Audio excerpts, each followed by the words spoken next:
I'm Alex, 28 years old, and if there's one thing I've learned about my family, it's that favoritism runs deep. I wouldn't say I had a terrible childhood, but growing up, it was always obvious that my younger sister, Emily, was the golden child. My parents never outright admitted it, of course. They'd act as if they treated us equally, but actions speak louder than words. She got the newest phone every year. I got hand-me-downs. She got a car for her 16th birthday. I had to save up for a used one. She got expensive hobbies funded. I was told to be grateful for what we can afford. It was frustrating, sure, but I made peace with it over time. I worked hard, got a decent job, and built a comfortable life for myself. I wasn't struggling, but I also wasn't the kind of person to throw money around. I had responsibilities, bills, and a sense of financial independence that my sister never seemed to develop. Even now, as adults, the dynamic hasn't changed much. Emily is 25, still living at home, and somehow my parents continue to fund her lifestyle. She doesn't have a steady job, but that's okay, because she's still figuring things out. Meanwhile, I get the usual passive-aggressive comments about how I should visit more, how family is important, how I'm always busy with work. And yet, whenever I try to make an effort, it never quite feels reciprocated. The incident that really set everything in motion happened a few months ago. My parents had been talking about how tight money was. It wasn't surprising. They had always been bad with finances, constantly borrowing from relatives and never paying them back. I'd learned long ago not to lend them anything, but others in the family hadn't been so lucky. Over the holidays, my mom kept going on about how they just couldn't afford a big family trip this year. I hadn't even asked about one, but she made sure to emphasize it. You know how things are right now, Alex. Maybe next year. Fine, whatever. I didn't need a vacation with them anyway. I had my own plans. But then, about a week later, I was scrolling online when something caught my eye. A friend of mine had posted a picture from the airport. Nothing unusual, just a casual selfie near a gate. But in the background, sitting comfortably in first-class seats, were my parents and Emily. At first, I thought it had to be a mistake. Maybe a coincidence. But the more I looked, the clearer it became. There was my mom, in her signature oversized sunglasses. My dad, wearing that stupid jacket he always insisted made him look distinguished. Emily, laughing at something on her phone. The caption on my friend's post read, "Crazy seeing people I know at the airport.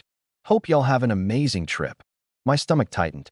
I clicked on their profile, scrolled a little more, and there it was, confirmation. My parents had taken a luxury vacation. Not just any vacation. A first-class, beachfront resort, expensive dinner every night kind of vacation. The kind they claimed they could never afford. And they hadn't even mentioned it to me. I sat there, staring at my screen, trying to process it. It wasn't just that they had lied. It wasn't just that they had excluded me. It was the principle of it. The blatant, casual way they had dismissed me while happily indulging my sister. I thought about saying something right away. A text, a call, even a sarcastic comment under the post. But something in me stopped. A familiar feeling. I knew my parents. I knew how they operated. If I confronted them now, they'd brush it off. "Oh, it was a last-minute thing. We didn't think you'd be interested. Why are you making such a big deal out of this?" No. If I was going to do something, I needed to be smart about it. So I stayed quiet. Days passed. They returned from their trip, posting the occasional picture, but otherwise acting as if nothing had happened. When I finally heard from my mom, it was a casual text. "Hope you're doing well. We should get together soon. It's been too long," smiley face. Too long. Right. I played along. I agreed to visit. And when I did, I sat through their stories about how hard things had been, how they were just getting by. They had no idea that I knew the truth. And then, just as I was about to leave, my mom smirked at me and said, "Maybe next time you should work harder. Then you could afford a trip like that too." I felt something snap. I smiled. Didn't react. But in that moment, I knew this wasn't over. Not by a long shot. I didn't let my expression change. If anything, I smiled wider, like I had just heard a mildly amusing joke. My mom had no idea what she had just done. If she had simply stayed quiet, if she had just let me walk out of that house without rubbing it in, maybe, just maybe, I would have let it go. But she didn't. Instead, she sat there, sipping her overpriced coffee in her designer sweater, smirking like she had won something. Like she had put me in my place. Like she thought I was jealous. I wasn't jealous. I was furious. But fury alone wouldn't do anything. No, I needed something more. Something that would actually make them feel what they had done. And as I drove home that night, my mind was already spinning with possibilities. The first thing I did was dig deeper. I already knew my parents had been bad with money, but I never really cared enough to investigate how bad. Now? Now, I was curious. And the more I looked, the more I found. They weren't just bad with money. They were drowning in debt. Credit cards maxed out. A mortgage payment that had been adjusted more than once. And then there were the loans. Some from banks, sure, but others from family. And that was where things got interesting. See, my parents had a pattern. They'd borrow money, swear up and down that they'd pay it back, then conveniently forget. If anyone pressed them, they'd act offended. We raised you. We gave you so much. You can't help us out just this once? They had done it to me when I was younger, before I wised up. But I wasn't the only one. I made a few calls. It turns out, my uncle, my mom's brother, had loaned them a significant amount last year when they claimed they were struggling to keep the house afloat. He hadn't expected them to pay it back quickly, but he also hadn't expected them to blow thousands of dollars on a luxury vacation while still owing him. And he wasn't the only one. My dad's cousin had covered some of their bills when they claimed they were on the verge of losing power. My grandma, who was on a fixed income, had given them money for emergencies. And they had spent it on first-class flights, five-star resorts, and gourmet meals. I didn't even have to say much. Just a few questions, a few casual mentions of their trip, and the anger started spreading. By the end of the week, half the family was fuming. My uncle, in particular, was livid. They told me they were struggling. He snapped over the phone. They said they were barely making ends meet. And they're out there drinking cocktails on the beach. Seems like it, I said, keeping my voice neutral. There was a long pause. Then, his voice dropped into something colder. They think they can just take from everyone and never pay up? I guess they do. He exhaled sharply. Not for long. I didn't ask what he meant. I didn't need to.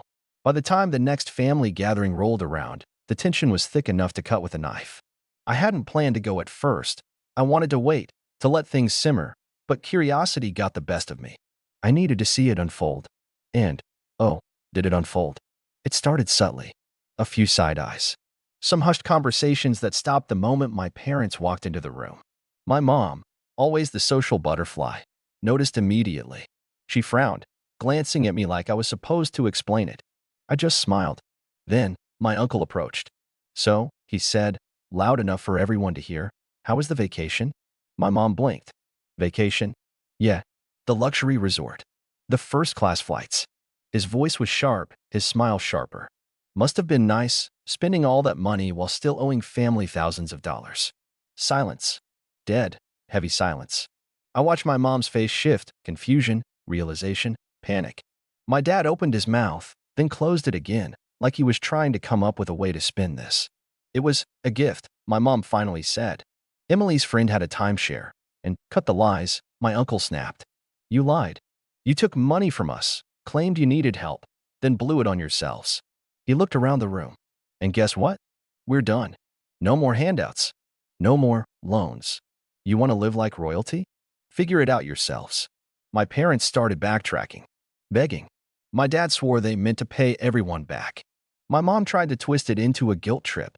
We've done so much for this family. But it wasn't working. The damage was done. And as I stood there, watching my mother's face fall, watching my father struggle for words, watching my sister, who had been so smug before, look like she wanted to disappear, I knew this was just the beginning, because I wasn't done yet. Not even close. I kept my expression neutral, but inside, I was savoring every second. They had spent years manipulating, guilt-tripping, and using people for their own benefit, never expecting it to catch up with them. But now, they were squirming. And I wasn't going to stop here. After the disaster at the family gathering, things started unraveling fast. My parents had always relied on their ability to smooth-talk their way out of situations. The problem was they had burned too many bridges. My uncle, furious and feeling betrayed, didn't just stop at calling them out in front of everyone. He made sure they felt it. First, he started making calls. A few days after the gathering, I got a text from him. Check your email. I did. And what I saw made me grin. It was a detailed spreadsheet of all the money my parents had borrowed over the years. Names, amounts, dates, excuses they had used. It was all there, meticulously documented. He hadn't just reached out to immediate family. He had talked to extended relatives, old family friends, even some of my parents' former coworkers. Turns out, they had a long history of conveniently forgetting debts. Some were small, $100 here, $200 there. Others? Thousands. And now, everyone was comparing notes. The next family event? My parents weren't invited. Not officially, anyway. But they showed up anyway, probably hoping to smooth things over. It didn't go well. The moment they walked in, the room went quiet. Conversation stalled. People exchanged glances. My mom, ever the social manipulator, put on her best concerned mother voice. "Is something wrong?" she asked, scanning the room. "Yeah," my uncle said, standing up. "You owe a lot of people a lot of money." My dad tried to laugh it off. "Come on, now. It's not that serious." "Not that serious?" My dad's cousin interjected. "You told me you were behind on bills, that you needed help, and I loaned you money for groceries," another relative chimed in. "Guess that went to a plane ticket instead, huh?" The pressure mounted. It was clear my parents had no way out. My mom tried her usual tactic, tears. "I can't believe you're all ganging up on us," she cried. "We're family." That was usually the line that worked. The line that made people back down, that made them soften. But not this time. "Family doesn't lie to each other like this," my uncle snapped. "You stole from us," another voice added. And then the final blow. "If you don't start paying people back, we're taking legal action." That shut them up. My dad turned pale. My mom stopped fake crying mid-sniffle. They knew they had messed up. At this point, I thought they would finally admit defeat, that they'd finally take responsibility. But I underestimated them. Because instead of owning up, my mom turned to me. "You did this," she hissed. "You turned everyone against us." I tilted my head. "Did I? Or did you do that to yourselves?" She shook her head, looking at me like I was some kind of traitor. "You always wanted this, didn't you?" She spat. "You always wanted to ruin us." I almost laughed. "No," I said calmly. "I wanted to be treated like family." But I guess that was too much to ask.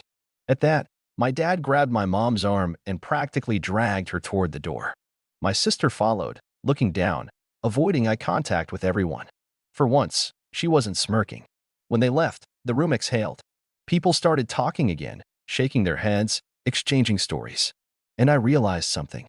For the first time in my life, I wasn't alone in this. For years, I had been the outsider, the one who got less, the one who was told to just deal with it. But now, the truth was out, and I had people on my side. But this wasn't over. Because as much as I had exposed them, I still had more. More proof. More receipts. More ways to make sure they never pulled this scam again. And I knew exactly where to start. I spent the next few days getting everything in order, quietly, methodically. No more public confrontations for now.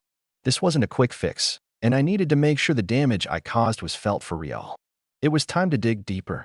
I began by gathering every single email, text message, and document I could find. Some were from years ago, others from just a few months ago. It wasn't just family that my parents owed money to, it was also businesses, services, and even people they'd borrowed from under the guise of emergencies. The more I looked, the clearer it became.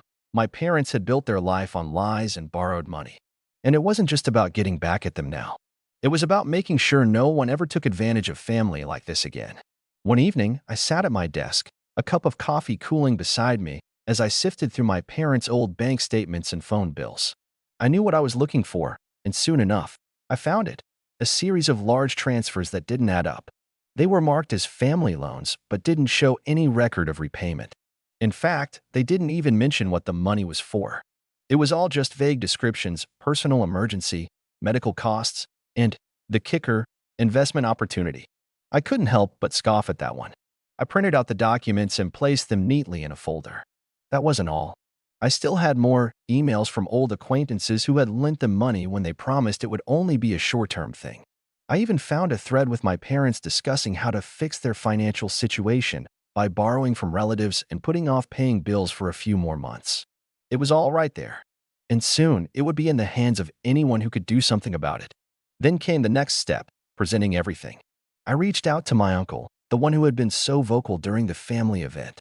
He had been the first one to call them out, and now he was the first one to get the full picture. I could hear the anger in his voice when I explained what I had found. "This is exactly what I was talking about," he said, pacing in his kitchen. "They've been lying to all of us for years, pretending to be struggling, all the while racking up debts and living like kings." "Exactly," I agreed. my fingers lightly tapping the edge of the table. And I think it's time we show them just how many people they've taken advantage of. There was a long pause on the line, and then my uncle spoke again, his voice steady but determined. You know what we have to do. It's not just about them paying us back. It's about sending a message. I knew what he meant. I wasn't just going to get my parents to pay back the money they owed. I was going to make sure they felt every single consequence of their actions. And the first step in that was getting everyone who had been wronged by them in the same room. In the following week, I called up every single person who had been part of the loan chain, relatives, old friends, acquaintances. I explained what I had found, how they had been manipulated, and asked if they were willing to take legal action if necessary.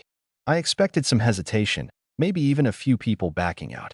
But surprisingly, almost everyone agreed. Even my grandmother, who had always been the calm, forgiving one, was furious. We raised them to know right from wrong, she said in a voice that barely contained her anger. And this is how they repay us? By stealing from their own family. I was starting to realize just how deep my parents' web of deceit went. And with every call I made, with every relative who agreed to stand with me, the harder it felt for me to even see them as my parents anymore. They weren't the people who had raised me. They were imposters who had manipulated me for years, using the pretense of family to cover up their actions. By the time the weekend came around, I had all the pieces in place. Everyone was ready, and I was just waiting for the right moment. I knew my parents wouldn't back down easily, but they didn't know what was coming for them. I called my parents that Saturday afternoon. I knew they were expecting me to be passive, to play along with their usual game. I wasn't going to give them that. When my mom picked up the phone, I didn't give her a chance to speak. We need to talk. There was silence on the other end. I'm not going to let this go. You're not getting away with this. What do you mean? She asked, her voice suddenly cautious. I've spoken to everyone you owe money to. You've lied and manipulated your way through family for far too long. I could hear her breathing sharply, probably preparing for her next excuse, but I wasn't giving her the space for it. I've also spoken to a lawyer. If you don't start paying people back, we'll take legal action. You're going to have to answer for what you've done. She let out a laugh, but it was hollow, nervous. You wouldn't do that to your own family. You did it to me. The words hung in the air. For a moment, she was quiet, and I knew she was calculating. She was trying to figure out how to spin this in her favor, but I wasn't going to let her. Not anymore. We'll see what happens when all of this comes out, I said, hanging up before she could say anything else. I sat back, exhaling slowly. I had done it. I had taken the first step in making them pay for what they had done. And now, there was no going back. But as I looked at the folder full of documents, as I realized how much bigger this was going to get, I couldn't help but wonder, had I just set something in motion that was bigger than I could handle? I would find out soon enough. The days after that phone call felt like an eternity. I could almost feel the tension in the air, thick and suffocating. My parents, who usually had an uncanny ability to smooth things over with a few words, were now completely silent. They didn't try calling me, didn't send any desperate texts or emails like they usually would when they needed to control the narrative. This time, they were cornered, and I knew it. I kept waiting for them to make some kind of move, some last-ditch effort to manipulate their way out of it. But nothing came. Instead, I started getting more calls from relatives. They'd all heard what had happened, and some had even reached out to my parents, offering them one last chance to make things right. Of course, my parents did what they did best. They tried to shift the blame. My kid is just trying to ruin us, my mom claimed to my aunt. They've always been difficult, always trying to make us look bad. But the thing was, people were starting to see through them. The more they tried to spin the situation, the more people realized they were just playing their usual games. The family wasn't buying it anymore. A week later, I received another message from my uncle, the one who had been instrumental in calling them out during the family gathering. He'd gone ahead and contacted the lawyer on his own and put together a formal demand letter for repayment. The debts weren't small, some were significant, others even larger, but it wasn't just about the money anymore. It was about setting a precedent. It was about showing my parents, and anyone else who thought they could take advantage of family, that there were consequences for their actions. When my parents received that letter, they couldn't deny it any longer. They knew the people they owed money to weren't going to back down. They knew the family was done making excuses for them. And as the pressure built, my mom reached out to me. Her message was brief. We need to talk. I wasn't sure what she expected, but I wasn't going to give her a free pass. I met her at a coffee shop the next day. She looked disheveled, not the usual put-together version of herself. She didn't waste time. I know you're upset, she began, avoiding eye contact. And I know things have gotten out of hand. I let her talk, but I wasn't going to let her off the hook that easily. Out of hand, I repeated, raising an eyebrow. You've been manipulating people for years. I was the one who had to suffer for it. But you know what? It's not just me anymore. It's everyone. And they're not going to let you get away with it. She was silent for a long moment, her fingers twisting around her coffee cup. Finally, she spoke again. I didn't want this to happen. I wanted to laugh. Of course, she didn't want this to happen. Who would want their lives to come crashing down? But I didn't say anything. Instead, I stood up to leave, but before I could walk away, she grabbed my arm, her voice trembling. Please, she whispered. Please, don't do this. It's not too late. We can fix this. We can make it right. I looked down at her hand on my arm, then back at her pleading face. I could feel the years of manipulation, the years of hurt and betrayal, clawing at me. But this time, I wasn't falling for it. No, I said quietly, meeting her gaze. You've had plenty of chances to make things right. Now it's too late. With that, I walked away. It wasn't over, but I had done what I set out to do. I wasn't going to let them control me anymore. And maybe, just maybe, this was the wake-up call they needed. But the thought lingered in the back of my mind. What happens next? I'd set the wheels in motion, but the fallout was still coming. I wasn't sure how far they'd go to protect themselves. But I knew one thing for sure. The family dynamic would never be the same again. So now, I'm asking you all, what do you think? Did I do the right thing? Am I justified in exposing them like this? Or did I go too far? I could really use some perspective, because, honestly, I'm not sure if I've done the right thing or just made a mess that'll be hard to clean up. Let me know what you think.